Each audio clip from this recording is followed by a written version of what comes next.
Matui ka pau ke sa ia he tau ngai programa pa ke subscribe mai ke tau channel. Ka ko vam ke u hanga whamatala hoko ia ngahi video ai whakakaukau ko sisu ko hotau tu ipe ia. Ko sisu ko hotau tu ipe ia. Mon beu giai pe tau ngahi tu ia tato e mama ko ni ka koe whakailonga o tu i.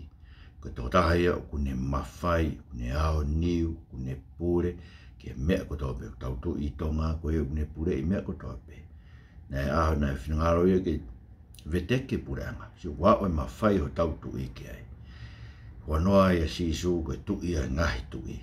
Kune pure e sisu ki ho tau tu i. Ka panga vewe tau hanga whakaha ko ho tau tu i pe a sisu. Pako whangu o mai ngai whakaukau koe ni ke te kau tol me whulawhula. Ulahi pe ngai mea ka kuru o mai ngai mea koe ni ke tokon pe ke tau ngai whakalau lau roto ko sisu ko tau tu i. Koe hangai ni tau whakaha ko sisu ho tau tu i. Koe ula ki ko whahage ko sisu ho tau tu i. Taimi ko tau peo ko mamahi ai ko alu o kumi e ne whulawhula o lau ia.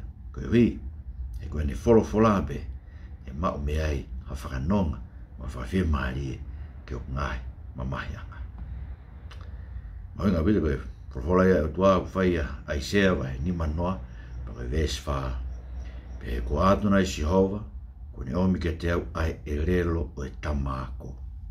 Ke wilo e ngai rea ke tokoni aka e onsia. Kune whawhangwa e pongpongo tau pe kune wei hok teri ngā ke u whanongo hange ha tamako. So, ko ange e otua ke o tau eiki ke sisu Christ. Ai ngahi rea ke tokoni aka e ongosia. Te mato pe ko ongosia, mamahi ia, whaingata ia. Mato ko anga e tau whakaukau tau tolu ia ke tau tā ke tau ngahi, kau ngā mea whawhare, tala kia, tala noa kia tau ngahi mamahi ia. Ko amnak beu ke ongoi ko taimi ko tau beu ke tai ke hau kau mea whawhare taimi ke whaingata ia. Hep toi lahe ngo whaingata ao. E nai to ton ke alko kumi ke ngai tala off ngai palo mes au tau eiki e ne whorofora hau ke te awa ki mo tolu ko tau pe whakaangosia mo mawhasia pe te mo ilo ia te au ha malo lo ke mo lau mari po talo mai heni a seni manoa koe ui he ko tau eiki ko sange ki ai ko ia une ilo koe tu ia une ilo ai ngai rea ke tokoni a ki au e taimi ko ongosia whaingata ia mahi ia, mahaki ia, te utoi alu ki whē. Ko hoku tu ia si isu koe une ilo ngai rea. Ke whae aka hoku whawhi maari. Te ilo i whē ngai rea ko ia. Te ilo ia e tohi tapu. Ko hiko ngai rea ko toa pia e eiko si isu karaisi. Ko ngai rea pe ia e tamai. Rofro pia eiko si isu karaisi e tohi kosperia sio ne. Ngai rea koe kune whai ko ngai rea ia o mai me tamai. Kono ua. O ko whaha ko hoku tu i ai eiko si Jesu Christ. Ake e ku kore ke teke ne whahau whiau me ngai taimi ko whaingata i ai. Ko uhe ko ilo. So ko uhe ko kore ke te. Ko uhe ko ilo. Ko ia o ku pure ke o ngai taimi. Whanau koe, tana noa ni koe e sa me tolu taha po e ves taha wha. Pe ka kua ko whalala ke te koe si hova. Neu pehe ko hoku otua ai awhiona. Ko hoku ngai taimi o iha nima. E koe taimi o whaingata ia, taimi o mahaki ia, taimi o mawhasia, taimi ke o mate ai, taimi ke o mo ui, taimi ke whai hoku langa hake, taimi ke o sioai ke toke tā, taimi ke o tokoto e whai ke o mo, ko ngahi taimi. O ia au whinima o puke ia, e eiko si Jesu Christ e hoku otua. Si o koe wiko ne puke, ai ngahi taimi. E taimi ko whaingata ia mga mea ko hoke mo ui.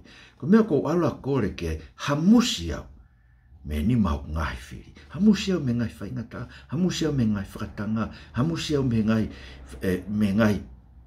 whawhaingata ia ko tau peo ko inasia. Ko alo kore ke he ko ilo. O ko pure au eiki i hoku ngai taimi ko tau peo. Whewhe koe. Ko ilo, pure tau eiki o ngai taimi. Mea no tolu. Ka mai re tau tole Filipai. Ko tau eiki. Ne lawa e ia. Ke ne hanga whakamou laloa e ia. O ne whai tala ngofua. O hau ke mate. mate kolos pa ko lewa ko whaha ki au e kutui ko kutu ia Christ e ku kore ki ai ke ne fai mo e mea tatau he mo ke ne hanga mo whakamu ulalo ke ne mo whakavai vai iau ke utala mo fua ka katu ki he reo o e otua whakaongo mai ke te au e to tapu o whai tala mo fua ki ai o hau ke he mate o ke no whea ne ki nau he kakai na nau wha o whei nau o ke he tafoke o lau i kovi iau he ngai kakai na nau wha alotu mo au ki mua ko kore ke eki ke ne hanga mo whakavai vai ka kato ange pe koe mea koe ne whai koe e si su ke ne ui ana ni whakamu ulaloa ia o ne whai tala mo fua ke he tamai o au ke ne mate he kolosi o whaha a gea si su ko kutu i e kore ke ne whai mea tatau ma aku i he mo ui he kono mo nia ni kai o ko mana wasi ma o pe he wholawhola ko whai e he eiki kai ko nau dolu pe ku pe e nau hao mei he whakamau ai otua ka ko ki nau tolu nau whai e whina ngalo ai otua ka kainga ko au nia ta honga tato whangata pe whina ngalo ai otua mahalo koe ngalo e otua e ko e sio ki ai ko mahalo koe ko ta ofi pe e whakasoto maa kau koe te whakatangata ke. So ngai mea ni tau i ako he siasiang koe we siriana. Tau i ake tau tolo whekau kou tala mai ui kai ngofua ke malanga pe whai whekau haka kai whewhine i he siasi wa ki motu ai wa tahtaha ke tahwha. Tau i ake tau tolo he siasi whakakau koe kau mātua tangata siasi ton ke nau tu mai o whai lotu hufia. So ngai klupu lotu e koe siasi whai ngai whetu koe mea e fin mātua. Koe mātua tangata koe peo inukawa ma mohi. So, kura ki motu vai wa ves valu ya. Ki mua ki tau lava o whai fo i mea koe, i tau hui fo e kau malanga whewhine, ma kau whai whekau whewhine, koe hui he wikai koe whina ngalo e o tuak, tonu ki au laki tū tau matua tangata, o hoko koe mātua lotu hu fia ia, ai siasi. E ngata ai koe mea koe ki he ai ufi he ulu e kau whewhine, ka anō ke au lakurin tō vai tātā, kei whai be ngai sestonga, ai tātā ki nau tō. Ka waki na ilu tō no uhinga. Whai he moslemi he aho kotoa pe. Ka koe whakahina hina ndo i tau peo lo korinto taha. Koe taimu tau peo whai aha o lotu pe ko hao whai palo fisai. Hao rea he siasi, hao lau folo he siasi, pa ke ai ufi i ho ulu. Koe uhi, ke mahino koe langi koe i he siasi, ko kalaisi. E ko whakalangi e o tua mo kalaisi. I loto whare o e siasi. E ki mau kore ke tohon mai mua. Ke pehe mau whakahaa, ko mau tui pe ko sisu e tapaka tope mau mo ui e sisu Christ ko mau famu ui amen.